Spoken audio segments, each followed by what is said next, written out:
చాలా జాగ్రత్తగా దేవుని మాటలు మీరు వినాలి. ఏమనగా ప్రియులారా, ఈరోజు మనము యూదా గురించి మనం వినబోతున్నాం. ఎవరి గురించి అండి? యూదా జీవితం పతనానికి గల కారణం. ఈరోజు టైటిల్ సబ్జెక్ట్ యూదా. అంటే బైబిల్లో చాలా మంది యూదాను ఉన్నారు. పాత నిబంధనలు యూదా ఉన్నారు, కొత్త నిబంధనలు కూడా యూదా ఉన్నారు. కానీ కొత్త నిబంధన యూదా గురించి మనం విందాం ఈ రోజున. యూదా ఇస్కారియోతు. ఎవరండి? యూదా ఇస్కారియోతు. ఈ యూదా ఇస్కారియోతు అనేటువంటి వాడు 12 మంది శిష్యులలో ఒకడు. యేసుక్రీస్తు ప్రభు యొక్క 12 మంది శిష్యులలో ఒకడు. అతని పేరేం పేరమ్మా? యూదా ఇస్కారియోతు. ఓకే, ఈ యూదా అనేటువంటి పేరుకు గల అర్థం ఏంటో తెలుసునా? స్తోత్రము లేక స్తుతించుట, దేవుని స్తుతించుట అట. ఆ పేరుకి అర్థం ఏంటి? బా, ఎంత మంచి మాట కదండి. ఇంతకైనా దేవుని స్తుతించాడో లేదా దేవుని అవమానపరిచినాడో, దేవుని అగౌరవపరిచినాడో, దేవుని తక్కువ చేశాడో, దేవుని చులకన చేశాడో మనం ఈరోజు చూద్దాం. ఈ స్తోత్రం లేక స్తుతించేటువంటి వ్యక్తి అని నామదేహం కలిగినటువంటి ఈ యూదా ఇస్కారియోతు అనేటువంటి వాని గురించి బైబిల్ గ్రంథములో ముందుగానే రాయబడ్డది. కీర్తన గ్రంథములో మనం చూసినట్లయితే అక్కడ చాలా స్పష్టమైనటువంటి మాటలు చెప్పబడ్డదండి. ఆ మాటలు చదువుతుంటేనండి చాలా భయానకమైన విషయాలు మనం కనుగోగలుగుతాం. కావున ప్రియమైన వారలారా, నిజంగా యూదా ఇస్కారియోతు గురించి దేవుని యొక్క వాక్యము చాలా పటిష్టంగా చెప్పబడింది. ఆ మాటలు చదువుతుంటేనండి భయం వేస్తుంటుందండి బాబోయ్. ఆ మాటలు చదువుతుంటే వణుకు పుడుతుంటుంది. ఆ మాటలు చదువుతుంటే మనల్ని ఏమవుతుందంటే గుండె దడ పుట్టుకొస్తుంది. ఎందుకంటే బైబిల్ గ్రంథంలో మనం చూస్తాము పదే పదే యూదా ఇస్కారియోతు చేసినటువంటి ఆ యొక్క సంఘటన 4 సువార్తల్లో కూడా మనం దాన్ని కనుగోగలుగుతాం. ఇదే విషయాన్ని మనము కీర్తన గ్రంథంలో కూడా ఈ యూదా ఇస్కారియోతు గురించి దేవుడు ముందుగానే ఏ ఉద్దేశంతో ఈ విషయాన్ని ఆయన మరి చెప్పటం జరిగిందో ఆ సంగతి మనం చూడగలుగుతాం. దీని కొరకు వివరణ కావాలి అంటే మనము కీర్తన గ్రంథంలోను, మత్తయి సువార్త, లూకా సువార్త, మార్కు సువార్త, యోహాను సువార్తలోను, మనము అలాగే అపోస్తుల కార్యములోను మనం దీని కొరకు చదివి తెలుసుకోగలుగుతాం. కాబట్టి ప్రియ సంగమా, ఈరోజు మీరందరూ అర్థం చేసుకోవాల్సినటువంటి విషయం ఏమిటంటే యూదా ఇస్కారియోతు అనేటువంటి ఈ వ్యక్తి తన జీవితంలో జరిగిన ఈ భయానకమైన సంఘటన నుంచి ఈరోజు మనం ఒక పాఠాన్ని నేర్చుకోబోతున్నాం. దేవునికి స్తోత్రం. చాలా జాగ్రత్తగా మీరందరూ దేవుని వాక్యాన్ని వింటూ, అవసరం అనుకుంటే అండర్లైన్ చేయండి, ఇంకా అవసరం అనుకుంటే రాసుకోండి, ఇంకా అవసరం అనుకుంటే రికార్డ్ చేసుకోండి, లేదా రికార్డ్ చేసింది పెట్టినప్పుడు మీరైనా వినండి. రండి మన వాక్యాన్ని చదువుకుందాం. నాతో పాటుగా మీరందరూ కూడా బైబిల్ గ్రంథాన్ని తెరిచి చూడాల్సిందిగా కోరుతున్న మత్తయి రాసిన సువార్తలోకి వెళ్దాం. రండి. మత్తయి రాసిన సువార్తలో 10వ అధ్యాయం 1 నుంచి 16 వాక్యం దాకా చదవగలిగితే అక్కడ యేసుక్రీస్తు ప్రభువారు ఈ భూలోకానికి వచ్చిన తరువాత ఆయన తన పరిచర్య లేక తన చిత్తం, తన సంకల్పాన్ని నెరవేర్చడానికి ఆయన ఈ భూలోకంలో 12 మంది శిష్యులను ఆయన ఎన్నుకోవడం జరుగుతుంది. ఈ విషయం మీరు మత్తయి సువార్త 9వ అధ్యాయం చివరి భాగం నుంచి దాన్ని అర్థం చేసుకోగలుగుతారు. కానీ మత్తయి సువార్త 10వ అధ్యాయంకి వచ్చేసరికి యేసుక్రీస్తు ప్రభువారు 12 మంది శిష్యులను డిక్లరేషన్ చేస్తూ ఆయన 12 మందికి అధికారం ఇస్తూ వారిని ఏ ఉద్దేశంతో శిష్యులుగా ఆయన తయారు చేశాడో, ఆయన శిష్యులుగా తయారు చేసినటువంటి యొక్క ఉద్దేశాన్ని, ఆ సంకల్పాన్ని వారికి గట్టిగా వివరిస్తూ లేక పూర్తి వివరణను తెలియజేసిన తర్వాత ఆ శిష్యులను ఆయన పంపుతారన్నమాట. మరి వారికి అధికారం ఇస్తూ పాములను, తేళ్లను తొక్కుటకును, శత్రు బలవంతుడి మీద వారికి అధికారం ఇస్తూ ఆ శిష్యులను ఆయన లోకానికి పంపినట్టుగా మనము మత్తయి సువార్త 10వ అధ్యాయము 1 నుంచి 16వ వాక్యం వరకు మనము చూడగలుగుతాము. అయితే మీరు గమనించగలిగితే మత్తయి సువార్తలో చాలా లోతైనటువంటి విషయాలు మనం చదవగలుగుతాం. ప్రియులారా, రండి మనం చదువు. మత్తయి సువార్తలో ఎంత అద్భుతమైన విషయాలు ఉన్నాయో మీకు అర్థమవుతుంది. ఒకసారి చూద్దాం. ఎక్కడికి వెళ్దాం? మత్తయి సువార్తకు రండి.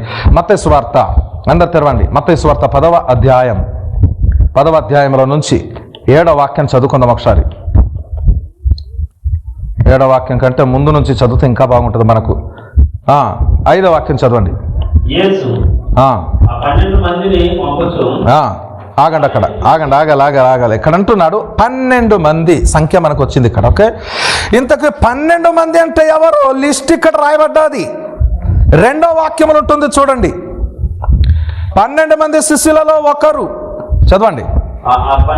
ఆ 12 మంది అపోస్తులుల పేర్లు ఏవనగా మొదటవాడు పేతురనబడిన సీమోను, అతని సహోదరుడగు అంద్రెయ,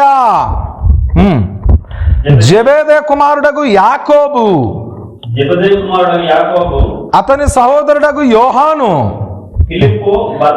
ఫిలిప్పు, బర్తలోమై, తోమా, సుంకరి అయిన మత్తాయి, అల్పై కుమారుడగు యాకోబు, తద్దయును మారు పేరు గల లెబ్బాయి. 4వ వచనం చూడండి.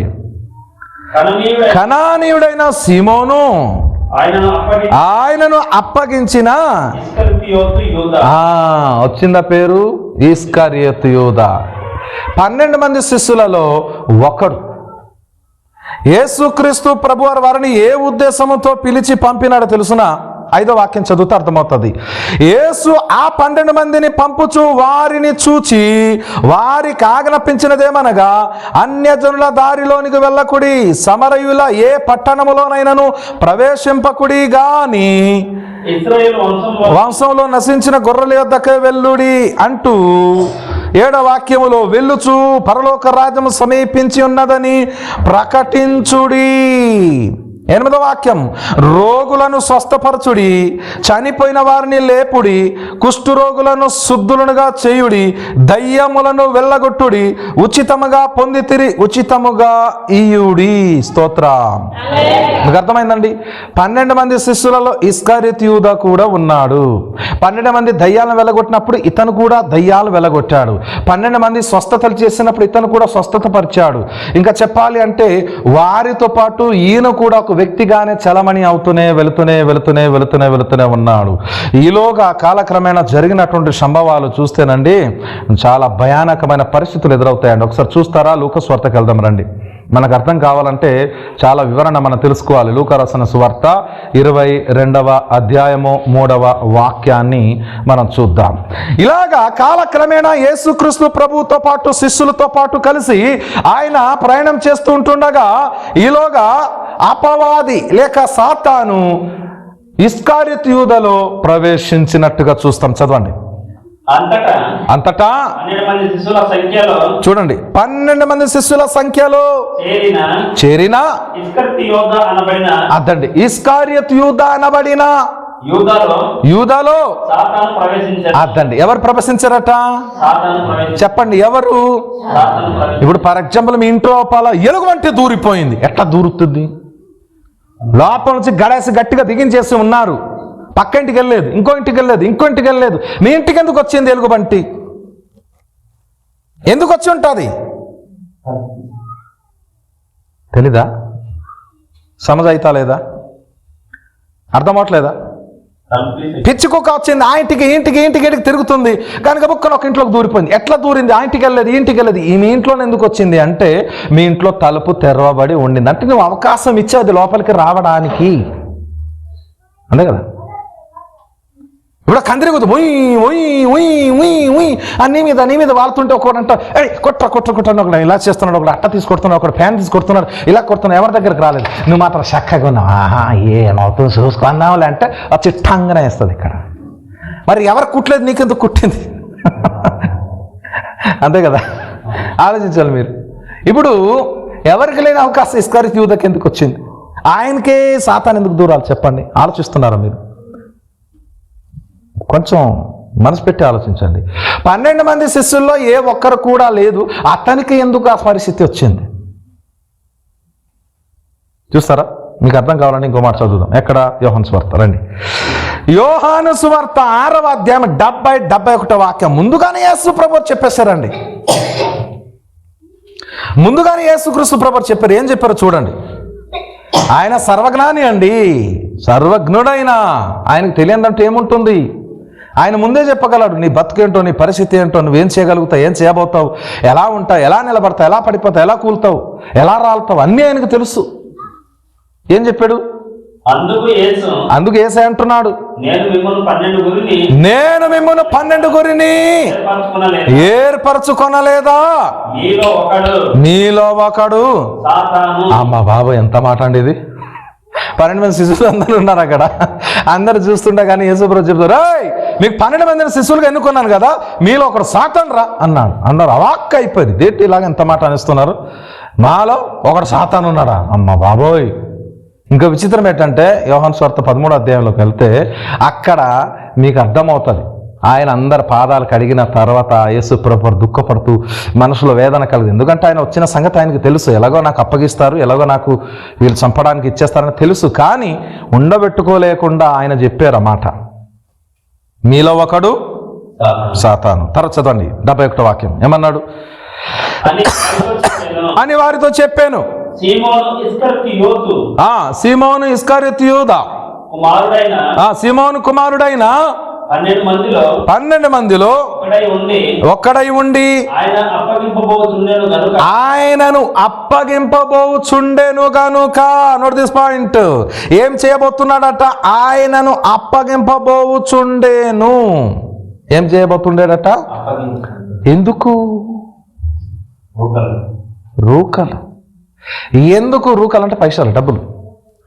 ఎందుకు అతనికి అది అవసరం వచ్చింది అంటే అతని యొక్క ఇంటెన్షన్ మొత్తం ఏమిటంటే, నేను చక్కటి భూమిని కొనుక్కోవాలి, ఆ భూమిలో బంగ్లా కట్టుకోవాలి, చక్కగా భార్య బిడ్డలతో బతకాలి, లేదా ఈ భూమిని కొనుక్కొని వ్యవసాయం చేయాలి, ఈ భూమిని కొనుక్కొని నేను ఏదో నాకు నచ్చిన బిల్డింగ్లు కట్టుకోవాలి, లేకపోతే లాడ్జ్ కట్టుకోవాలనుకున్నాడేమో, లేకపోతే ఇంకేం చేయాలనుకున్నాడో అతని సొంత నిర్ణయం. కానీ ఇతను ఏం చేయబోతున్నాడట, ఆ యొక్క వ్యక్తి ఏమండి, ఆ యొక్క వ్యక్తి ఒక ఘోరమైన పన్నగం పని ఆయన యేసు ప్రభును అప్పగింపబోచుండెను గనుక అనేటువంటి పదం మనం అక్కడ చూస్తూ ఉన్నాం.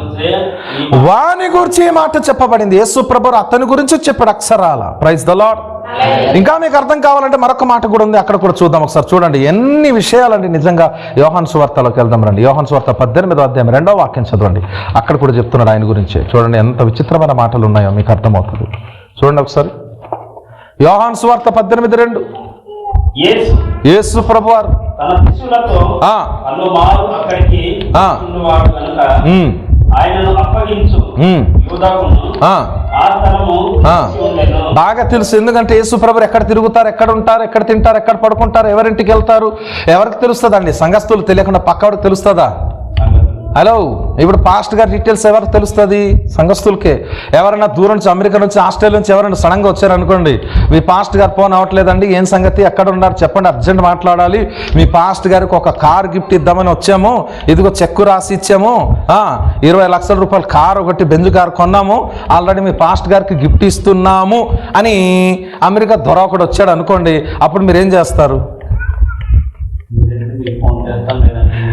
ఫోన్ అవ్వలేదు అనుకోండి, అప్పుడేం చేస్తారు కదా? పాస్ట్ గారు ఏ ఊర్లో వెళ్తారో మీకు తెలుస్తుందా, పక్క ఊరికి తెలుస్తుందా కదా? ఒకవేళ మంచి విషయంలో చూపిస్తే బాగుంటుందేమో, కానీ రే మీ పాస్టర్ ఎక్కడున్నాడు రా, వాడు ఇలాంటి మాటలు చెప్తాడా, మా మత గ్రంథాల గురించి చెప్తాడా, వాడు సంగతి చెప్తాం, కొద్దిగా అతను చూపించండి, ఎక్కడున్నాడా, నా కొడుకు పట్టుకుని చిత్త కొట్టి చంపేస్తామంటే, అమ్మ బాబు మా పాస్టర్ కొట్టడానికి వచ్చాడు రా, అలాంటి పని చేయకూడదు అని అనుకుంటారు ముందు. కానీ చూపించిన వాళ్ళకి 50,000 రూపాయలు ఇస్తామంటే ఏం చేస్తారు మీరు? ఏం పని చూపించడమే కదా, నా కొడుకు పోతే పోని, ఎప్పుడు మాకు శుభ్రంగా తిడుతూనే ఉంటాడు, ఆయన సత్య బాగుంటుంది, 50,000 దొరుకుతుంది. ఏమవుతుంది? 50,000 దొరుకుతుంది. కాబట్టి ఇంకెక్కడ ఉంటాడు సార్? ఉంటే మా ఊర్లో, లేకపోతే ఇంకా 5-6 చోట్ల పరిచర్య ఉంది, ఆంధ్ర వరుసలో ఊర్ల పేరుతో సహా మీరు చెప్పేస్తారు. అవునా కదా? ఇక్కడ లేకపోతే అక్కడ, అక్కడ లేకపోతే అక్కడ, అక్కడ లేకపోతే అక్కడ ఊర్ల పేరు డీటెయిల్గా చెప్పేస్తారు మీరు కదా. ఇస్కరియోతు యూదాకు తెలుసు యేసుక్రీస్తు ప్రభు ఎక్కడ ఉంటారు, ఏ రోజు ఎక్కడ ఉంటారు, ఏ పూట ఎక్కడ ఉంటారు, ఏ పూట ఎక్కడ ప్రార్థిస్తారు, తెల్లారుజామున ప్రార్థించేవారు, మధ్యాహ్నం ప్రార్థించేవారు, రాత్రి ప్రార్థించేవారు, శిష్యులతో పాటు కలిసి తిరుగుతున్నారు కాబట్టి ఆయనకు డీటెయిల్స్ మొత్తం తెలుసు. కాబట్టి ఆయన ఎప్పుడు ఒంటరిగా దొరుకుతారు అనేటువంటి విషయాలు ఇస్కరియోతు యూదాకు తెలుసు. ఆయనకి ఇంటెన్షన్ ఏంటంటే ప్రభువును ప్రధాన యాజకుల చేతికి అప్పగించాలి, అప్పగించిన తర్వాత వచ్చిన సొమ్ము వాళ్ళు నాకు కొంత సొమ్ము ఇస్తారు, ఆ సొమ్ముతో నేను బంగ్లా కొనుక్కోవాలి, అంటే బిల్డింగ్ కట్టుకోవాలి, భూమి కొనుక్కోవాలి అనేటువంటి ఆలోచనతో ఆ వ్యక్తి ఉండేవాడు. ఇప్పుడు చూడండి మరొక మాట, యోహాను సువార్త 13వ అధ్యాయం 2వ వాక్యంలోకి వెళ్దాం. యోహాను సువార్త 13:2. జాగ్రత్త వినాలి మీరు. వారు భోజనము భోజనం చేయి చూడగా అంటే రొట్టె ప్రభు వల్ల అండి, ప్రభు వల్ల అవుతుంది అక్కడ, రొట్టె ద్రాక్షరసం అవుతుంది అక్కడ. యేసుక్రీస్తు ప్రభు వారు చివరి రాత్రి భోజనంలో కూర్చున్నారు, అక్కడ బల్ల ఇస్తున్నారు, అక్కడ జరిగింది.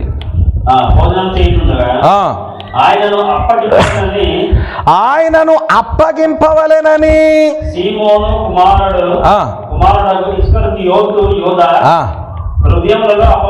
అది ఇంతకు ముందే, ఎప్పుడట? ఇంతకు ముందే, అప్పటికే కాదట, ఎప్పుడో ప్రవేశించేస్తాడు, ఎంట్రీ కొట్టాడు. మరలా చెప్తున్నాను, అంత సింపుల్గా మీ ఇంట్లో లోపల పాము చొచ్చి పడుతుందా చెప్పండి? ఎలాంటి ఇంట్లో ఎలకలు బస అవుతాయి చెప్పండి? సరే, ఇంకా ఎలాంటి ఇంట్లో పాములు వస్తాయి చెప్పండి? మీరంటే ఈజీగా లేదండి, ఎలకలు ఎక్కువ ఉంటాయి అక్కడ వస్తాయండి, ఎలకలు అంటే పాముకు చాలా ఇష్టం అండి, మటన్ బిర్యానీ తిన్నట్టుగా ఉంటుందండి, కాబట్టి ఎలకలు పట్టుకోవాలని పాము వచ్చేస్తుందండి అనుకుంటారేమో. సరే పోనీ, అది కూడా అనుకోండి. పోనీ కుక్క ఎలాగ వస్తుంది? ఆహా, వాసన బట్టి వండుతున్నప్పుడు రాదు, రాంగ్ ఆన్సర్ అది. ఎప్పుడు వస్తుంది? ఇంట్లో ఎవరు లేనప్పుడు, కుక్కకి ఆకలేసినప్పుడు అది ఏం చేస్తుంది? ముందు నుంచి ఏం చేస్తుంది?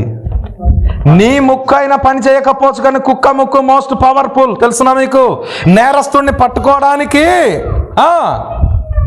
ఎవరిని వాడుతున్నారు? ఎద్దుని వాడట్లేదే, గాడిదని వాడరు, గుర్రాన్ని వాడరు, మరి దేన్ని వాడతారు? కుక్కని వాడతారు. కుక్క వాసన చూసి పట్టుకుంటుంది, అందుకు పోలీస్ డాగ్ అంటారు. అర్థమైందా? కుక్కకున్న జ్ఞానం మనసుకుంటే ఎంత బాగుంటుంది కదా. అలాగన్నట్టుగా కుక్క వస్తుంది. ఎప్పుడు వస్తుంది అంటే దానికి అవకాశం దొరికినప్పుడు వస్తుంది.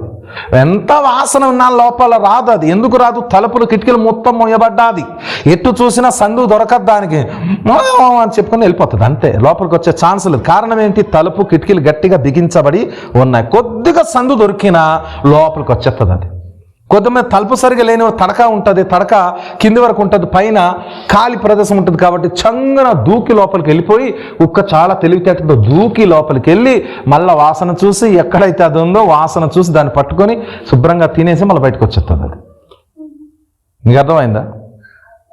అర్థమవలేదా? అది సంగతి. కాబట్టి కుక్క లోపలికి వచ్చిందంటే ఎట్లా వచ్చేది? అవకాశం ఇవ్వబట్టే. అలాగే అపవాది ఇస్కరియోతు యూదా లోపల ఇది వరకు ప్రవేశించాడు అంటే ఏంటి? ఆయన అవకాశం ఇచ్చేశాడు. యాక్చువల్గా ఇస్కరియోతు యూదా పరలోకానికి అవకాశం దేవుడు కల్పించాడు. మీరు ప్రకటన గ్రంథం 21వ అధ్యాయము 12, 13, 14 వాక్యాలు చదవగలిగితే పరలోక పట్టణములో 12 మంది అపోస్తులుల పేర్లు రాయబడ్డాయి. దేవునికి స్తోత్రం చెప్పండి. 12 మంది అపోస్తులుల పేర్లు, ఒక్కొక్క గుమ్మానికి ఒక్కొక్క పేరు, అంటే ఒక్కొక్క గేట్కి ఒక్కొక్క పేరు. మత్తాయి, మార్కు, లూకా, యోహాను అన్నట్టుగా ఇలాగ బర్తలోమె అని ఒక్కొక్క శిష్యుడి పేరు ఒక్కొక్క గుమ్మాల్లో రాయబడ్డాయి. కానీ ఇస్కరియోతు యూదా పాపం అది పోగొట్టుకున్నాడు. అది మీకు అర్థమైంది ఎందుకు పోగొట్టుకున్నాడు? చూడండి ఒకసారి. ఎక్కడ? మన అపోస్తుల కార్యం 1వ అధ్యాయం చదవండి. అపోస్తుల కార్యం 1వ అధ్యాయం తొందరగా. అపోస్తుల కార్యం 1వ అధ్యాయం 16వ వాక్యం చదవండి. అటు తర్వాత 25వ వాక్యం కూడా చదవండి. ఎంత అద్భుతమైన విషయాలు ఇవి, అర్థం చేసుకోండి.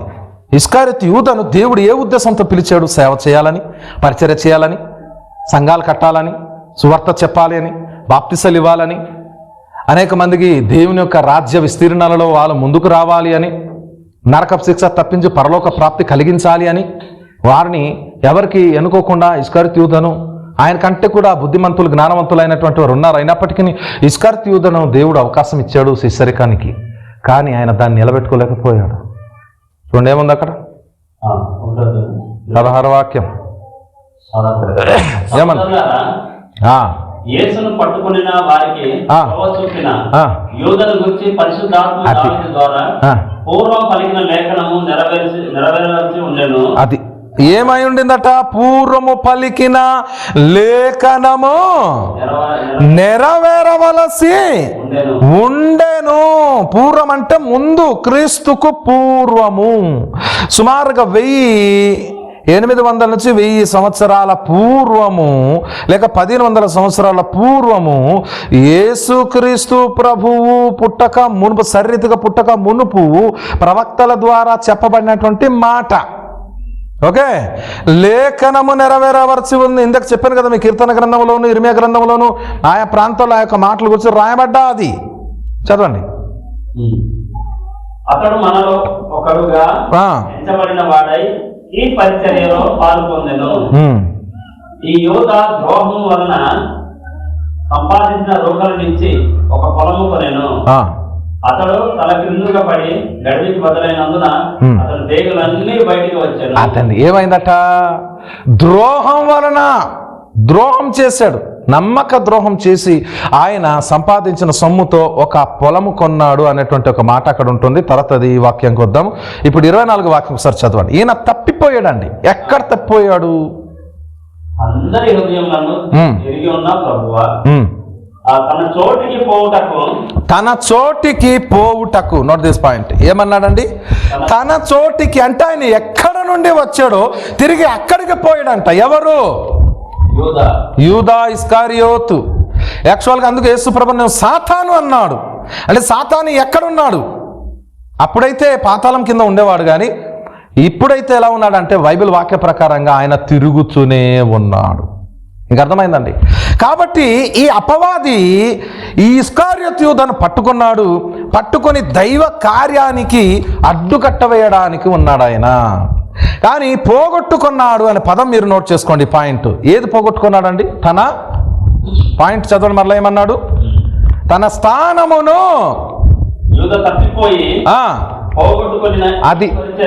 అది పోగొట్టుకున్న పరలోక రాజ్యాన్ని పోగొట్టుకున్నాడు ఆయన. ఆత్మహత్య చేసేసుకున్నాడు ఆయన. మత్తయి సువార్త 27:1-2 వాక్యాలు మీరు చదవగలిగితే ఆయన ఏం చేస్తాడంటే, అయ్యో యేసుప్రభుని పట్టించేస్తేనే డబ్బులు కాసపడిపోయి, ఇదిగో మీ డబ్బులు మీరు ఉంచుకోండి, యేసుప్రభుని వదిలేయండి, ఇంతగా చంపేస్తారు అనుకుంటే నేను ఈ పని చేసేవాడినే కాదు, అసలు వదులుతారు లేదా అంటే నీ డబ్బులతో మాకేం పని, అది ఏం చేస్తా చేసుకో అంటే అతను విరక్తి అయిపోయి ఆ డబ్బులు తీసుకెళ్లి మందిరంలో అలా విసిరేస్తాడు అనమాట. ఇలా మందిరంలో విసిరేసి వెళ్ళి ఒక చెట్టు దగ్గర ఊరి వేసుకొని చచ్చిపోతాడు ఆయన. ఎవరు? ఇస్కారియోతు యూదా. ఊరి వేసుకొని చచ్చిపోతాడు ఆయన. చూసారు ప్రియులారా, చివరికి ఆ డబ్బు దక్కలేదు, పొలం దక్కలేదు, గురువుగారిని పట్టించేస్తాననే ఒక బాధ, గిల్టీ ఫీలింగ్ ఉండిపోయింది. ఆయన మనస్తాపంతో ఆయన చచ్చిపోయాడండి. ఎంత బాధ కదా. యాక్చువల్గా ఆయన పేరుకి అర్థం ఏంటన్నాం? స్తుతించటం, స్తోత్రం. దేవుని స్తుతించబోయి దేవుని చంపే ప్రయత్నానికి వచ్చాడు. ఎందుకు? డబ్బు పిచ్చి. డబ్బు అవసరం అందరికీ ఉందండి, మీకు, నాకు, అందరికి, మనందరికి డబ్బు కావాలి, కానీ పిచ్చి ఉండకూడదు. అందుకే తిమోతి పత్రిక 5:9-10 వాక్యాలు మీరు చూడగలిగితే ధనాపేక్ష సమస్త కీడులకు మూలం అన్నాడు. అవసరం కాదు అపేక్ష. అపేక్ష వేరు, అవసరం వేరు. కాబట్టి అవసరం ఆయనకి అవసరం కాదు, అక్కడ అపేక్ష. ఏంటి? నేను బాగా డబ్బు అయిపోవాలా, తర్వాత భూమి కొనాలి, నేను భూమి కొని బిల్డింగ్ కట్టుకోవాలా, స్థాయికి ఉండాలా అనుకున్నాడు. డబ్బు సంపాదించడం తప్పైతే కాదు, కానీ అక్కడ చూసినట్లయితే దేవుని వాక్యం చెప్తుంది ప్రియులారా, ఎంత బాధాకరమైన విషయం. ఇస్కారియోతు యూదా తప్పిపోయాడు. ఎక్కడ తప్పాడు? పరలోకములో తన స్థానమును తప్పించుకున్నాడు. తప్పిపోయిన ఆ స్థానమును పూర్తి చేయడానికి మరొక వ్యక్తి అక్కడికి వచ్చాడు. కాబట్టి ఆ వ్యక్తితో కలిపి 12 మంది వచ్చారు. అక్కడెక్కడ? పరలోకములో 12 గుమ్మాల్లో 12 మంది పేర్లు రాయబడ్డాయి.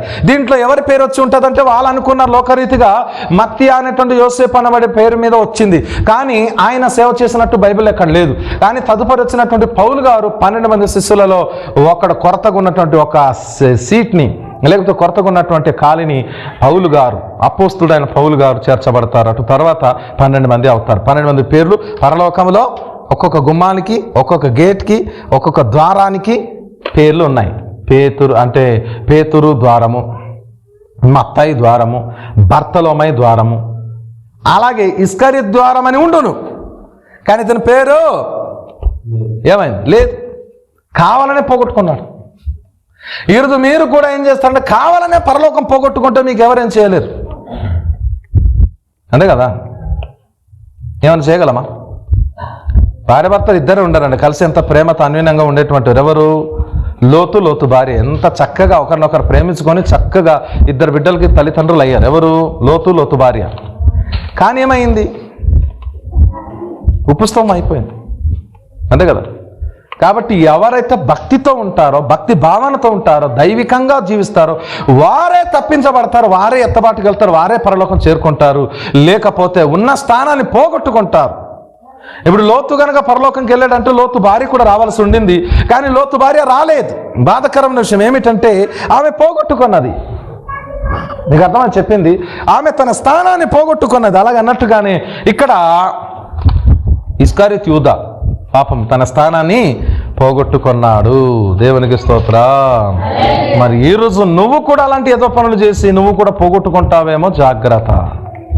చూడండి, మార్కు సువార్త 14వ అధ్యాయం 10వ వాక్యం చదవండి ఒకసారి. ఒకవేళ అలాంటి వాళ్ళు పుట్టి ఉండకపోతే మేలు అంటాడు. ఎందుకు పుట్టాలి, ఎందుకు సావాలి? కొద్దిమంది అందుకే పుడతారట. కోడి ఎందుకు పుట్టింది? కోడిని కోసేటప్పుడు నాకు చాలా బాధేస్తుంటుంది ఒక్కొక్కసారి. అందుకు నేను కోడిని చంపలేను, ఎవరికైనా ఇస్తాను, రే కొద్దిగా దానికి పోస్ట్ మార్టం చేసి ఇవ్వండి అంటాను. ఎందుకు పుట్టింది కోడి? మేక ఎందుకు పుట్టింది చెప్పండి? ఆవు, ఎద్దులు ఎందుకు పుట్టాయి? పోనీ గుమ్మడికాయ ఎందుకు పుట్టింది? ఆనపకాయ ఎందుకు పుట్టింది? టమాటా ఎందుకు పుట్టింది? ఎందుకు? గోళం లోపలికి వెళ్ళడానికి. ఏ గోళం? నువ్వెందుకు పుట్టావు? ఎందుకు పుట్టావు? అమ్మ కడుపులో ఒకసారి చెప్పినట్టున్నాను, కొన్ని లక్షల మంది ఒకేసారి వెళ్తారు అట్లా లోపల, కానీ నువ్వే అవకాశం దొరికింది.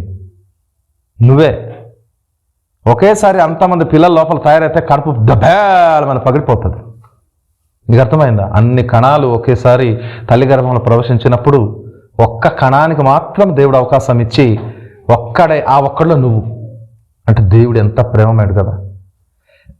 మిగతా కణాలన్నీ రాలిపోయారు, అంటే మిగతా నీ తమ్ముళ్ళు అక్కలు చెల్లెలైనటువంటి వారు అందరు రాలిపోతే నువ్వు మాత్రం బతికావు. ఇంకర్థం అని చెప్పింది. అలాగన్నట్టుగా నువ్వెందుకు పుట్టావు అంటే, ఇంకెందుకు పుడతావండి బాబోయ్, బతకడానికి, బాగా తినడానికి, బాగా సంపాదించడానికి అనుకుంటాను. ఇది కాదు. మనం బ్రతకడానికి దేవుడు మార్గం చూపిస్తాడు. వ్యాపారం అని ఇస్తాడు, ఉద్యోగం అని ఇస్తాడు, ఏదో వ్యవసాయం అని ఏదో ఒకటి ఇస్తాడు. కానీ అసలుగా నువ్వు ఎందుకు పుట్టావు అంటే దేవుని చిత్తము నెరవేర్చడానికే. నీకు దేవుడు అప్పగించిన పని పూర్తి చేసి దేవుడు పిలవగానే తిరిగి వెళ్ళడానికి వచ్చావు. అది అసలైన విషయం. అయితే ఇక్కడ మనం చూస్తూ ఉన్నాం, చూడండి 14వ అధ్యాయం 10వ వాక్యం మార్కు సువార్తలో. అక్కడ చెప్పాడు, ఏం చెప్పాడండి?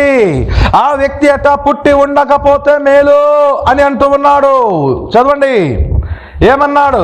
10వ వచనం చదవండి. 14:10 మార్కు సువార్త. 12 మందిలో ఒకడుగు ప్రధాన యాజకుల చేతికి ఆయనను అప్పగింపవలెనని వారి యొద్దకు పోగా, బాబా నోట్ దిస్ పాయింట్, అండర్లైన్ చేయండి. వారు విన్నారట, వెళ్ళేటట్టు ఇప్పుడు ఎలాగైనా సరే నేను అప్పగించేస్తానండి, మీరు ఆయన పట్టుకోవాలని చూస్తూ ఉన్నారు కదా. ఇది వరకు చాలాసార్లు దగ్గరుండి చూసాడు ఆయన. ఎందుకంటే యేసుప్రభు వాక్యం చెప్తున్నప్పుడు, యేసుప్రభు స్వస్థపరిచినప్పుడు 12 మంది శిష్యులతో దగ్గరే ఉన్నాను. ఈయనకి ఎలా చంపాలరా, ఎలా కొట్టాలరా, ఎలా తరమాలరా అని వాళ్ళు మాట్లాడుకోవటం పక్క నుండి విన్నాడు. ఇదేదో మంచి ఛాన్స్ దొరికింది, మంచి ఛాన్స్ దొరికింది అని చాలాసార్లు ఆయన అవకాశాన్ని వెతుకుతూ ఉన్నాడు. ఒకరోజు రాగానే టైం వచ్చేసింది. ఆయన వెళ్ళి ప్రధాన యాజకులతో కలుస్తూ చెప్తున్నాడట. ఏమని చెప్తున్నాడు చదవండి. ఏమన్నాడు?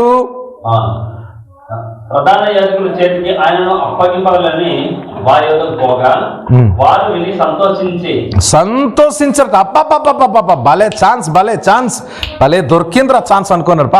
మేము ఎవరి కోసం వెతుకుతుండే అదే మన చేతికి వస్తే ఎలాగుంటుంది చెప్పండి. మీ ముక్కులో బంగారం పడిపోతుంది. చాలా మంది ముక్కులో వదిలేసి చెవులో పెట్టుకున్నారు. ఇప్పుడు ఆ చెవులో ఏంది తిద్దులు లాంటిది ఏదో పడిపోయింది అనుకోండి, దానికోసం కళ్ళు ఎర్రగా అయిపోయి, కళ్ళు ఏమో టమాటా పండంత ఎర్రగా అయిపోయి ఏడుతూ ఉంటుంటే అదే టక్కన నీ చేతికి వచ్చేసింది అనుకోండి, ఎలాగుంటుంది చెప్పండి. నీ కూతురే కానీ ఆడుకోండి, అమ్మా ఇదమ్మా ఏదో దొరికిందమ్మా అని నీ చేతిలో పెడితే ఎలా ఉంటుంది చెప్పండి.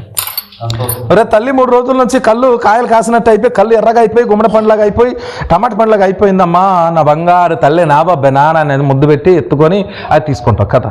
అవునా కదా? దేనికోసం ఏడుస్తుండవు, అదే నీ చేతికి వచ్చేస్తే ఎలా ఉంటుంది? ఏడుస్తావా? ఎక్కి ఏడుస్తావా? సంతోషిస్తావా? కదా. అలాగన్నట్టుగా వీళ్ళు చాలా కసితో ఉన్నారు. దొరకగానే చంపేద్దాం, కసకస పొడిచి చంపేద్దాం అన్నట్టుగా. ఇప్పుడు గత 4-5 నెలల కిందట మన ప్రియ సహోదరుడు ప్రవీణ్ పగడాల గారిని చంపడానికి ఇంటర్నల్గా కొన్ని సంవత్సరాల నుంచి ఆయన్ని ఏం చేస్తున్నారండి? వెంటాడుతూనే ఉన్నారు. అవకాశం రానే వచ్చింది. ఎవరో ఇంటి దొంగలే. ఏ దొంగలు చెప్పండి? ఏ దొంగలు? ఇంటి దొంగలు అంటే మనవాళ్ళే ఏం లేకుండా అది జరగదు. ఎవడో కక్కుర్తి నా కొడుకు డబ్బుగా ఆశించిపోయి ఆయన డీటెయిల్స్ మొత్తం ఇచ్చేస్తే ఆయన సింగిల్గా వస్తున్నటువంటి సంగతి ఇంకెవరికి తెలుస్తుందని చెప్పండి. ఇప్పుడే బయలుదేరాడు. ఇప్పుడు మీరు కూడా చెప్పవచ్చు, పాస్ట్ గారి గురించి చెప్పండి రా, ఆ సంగతి చెప్తే నీకు 5,000 ఇస్తామంటే ఏమో మీరు కూడా చేసేస్తారు. అవునా కదా? ఎప్పుడు బయలుదేరుతారు? కరెక్ట్ టైం చెప్పండి. ఇదిగోండి ఇప్పుడే ప్రార్థన ముగిసింది, ఇప్పుడే వస్తున్నాడు, రోడ్లో కాసుకున్నాడు, వేసేయండి అన్నట్టుగా అంటే ఏం చేస్తారు? శత్రువులు కాసుకుని దడేలమని వేసేస్తారు. ఆ టైప్గానే ప్రవీణ్ పగడాల గారి జీవితంలో జరిగింది. అర్థమైందా? ఎప్పుడు దొరకలేదు, ఈసారి ఇలా దొరికాడంటే పక్క ప్లాన్తోనే ఎవరిని పట్టుకొని ఎవరి ద్వారా ఇంటిమేషన్ తీసుకొని గుట్టు లాగి ఆయన్ని అలా చంపేసి ఒక కారులో పెట్టేసి ఇంకొకడు యాక్టింగ్ చేస్తూ అతనిలాగా నటించి ముందు బైక్ తోలినట్టు వెళ్ళి ఆ కారు చూడండి, బైక్ ఎట్టు వెళ్తే కారు అట్టు వెళ్ళడం అంటే అర్థం ఏంటి? అక్కడ పట్టుకున్నారు మా వాళ్ళంతా కూడా. ఆ కారు ఎందుకు వెంబడిస్తుంది? ప్రతి చోట కారు కనబడుతుంది అంటే దాని అర్థము బైక్ తోలిన వాడు వేరేవాడు, అతన్ని ముందే కిడ్నాప్ చేసి చంపేశారు, ఆ బండి డిక్కులో పెట్టారు, తర్వాత తీసుకెళ్లారు, అక్కడ పడేసి దాని మీద ఆ డెడ్ బాడీ మీద ఏం చేశారు? ఆ బండిని అదిమేశారు. యాక్సిడెంట్ అయినప్పుడు బండి మీదికి పడుకుండా ఉంటుందా? చెల్లాచెదరైపోదు. యాక్సిడెంట్ అయిన చూడాలి మీరు ఎప్పుడు, అదనమాట సంగతి. కాబట్టి ఇలాగే ఆనాడు యేసుక్రీస్తు ప్రభును పట్టుకోవడానికి ఎవరు పన్నగం పన్నారు? చంపడానికి పన్నగం పన్నింది ఎవరు? ప్రధాన యాజకులు. ఏమండి? ఎవరు? 10వ వాక్యంలో చదివాం కదా, ప్రధాన యాజకులు, పరిసయ్యులైనటువంటి వారు అక్కడ ఉన్నారు. వాళ్ళ దగ్గరికి వెళ్ళేసరికి సరదపడిపోయారు వీళ్ళు, చాలా సంతోషించి. ఏమండి? చదవండి, సంతోషించి ద్రవ్యమిత్తుమని వాగ్దానం చేసిరి. స్తోత్రం. ఏం చేశారండి? ద్రవ్యం అంటే డబ్బు ఇస్తాము అన్నారు. ఏమన్నారు? అనండి గట్టిగా, ఏమన్నారు? డబ్బు. కొద్దిమంది డబ్బుకు లొంగుతారు, ఇంకా కొద్దిమంది పొగడతలకు లొంగుతారు, ఇంకా కొద్దిమంది స్త్రీకు లొంగుతారట.